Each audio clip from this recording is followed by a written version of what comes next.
नमस्कार मैत्रिणींनो, ज्योत्स्ना रेसिपीमध्ये आपले खूप खूप मनापासून स्वागत आहे।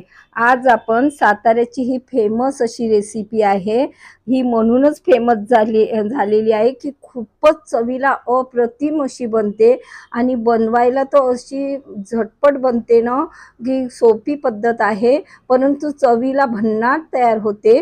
तर म्हणूनच ही फेमस झालेली आहे। तर चला मग बघूया कशी बनवायची ती। मी गॅसवरनं कढई ठेवलेली आहे आणि 1 चम्मच तेल गरम करून घेतलेला आहे। अर्धा चम्मच मोहरी टाकली, 1 चम्मच जिरे टाकलेले आहे। जिरे मोहरी छान अशी तडतडू द्यायची आहे। आता मी एक कांदा असा बारीक चिरून घेतलेला आहे आणि कढीपत्ता तो टाकून घ्यायचा आहे तेलामध्ये आणि कढीपत्ताही टाकून घ्यायचा आहे आणि व्यवस्थित याला परतवायचं आहे, शिजवून घ्यायचं आहे। ही पोळीसोबत आणि भाकरीसोबत अप्रतिम लागते। बघा मी इथे आलं, लसूण आणि जिरं असं वाटून घेतलेलं आहे ओबडधोबड। आता आपल्याला याचा कच्चेपणा जाईपर्यंत छान असं शिजवून घ्यायचं आहे। मस्त कच्चेपणा गेला पाहिजे, तेव्हाच ही रेसिपी खूप छान बनते। बघा अशा पद्धतीने मी असं 2-3 मिनिटं असं मस्त परतवून घेतलेलं आहे, शिजवून घ्यायचं आहे। या पद्धतीने रेसिपी बनवायला खरंच खूपच छान बनते, ही नक्की बनवून बघा।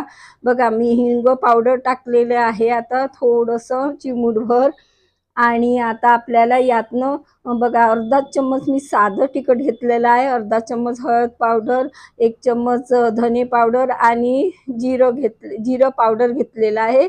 जिरं आपण आधीच टाकलेलं आहे आणि आता मी इथे कांदा लसूण असा हे तिखट मसाला नाही का तो घेतलेला आहे। मस्त हा अवश्य टाका, मस्त चवी भन्नाट तयार होते।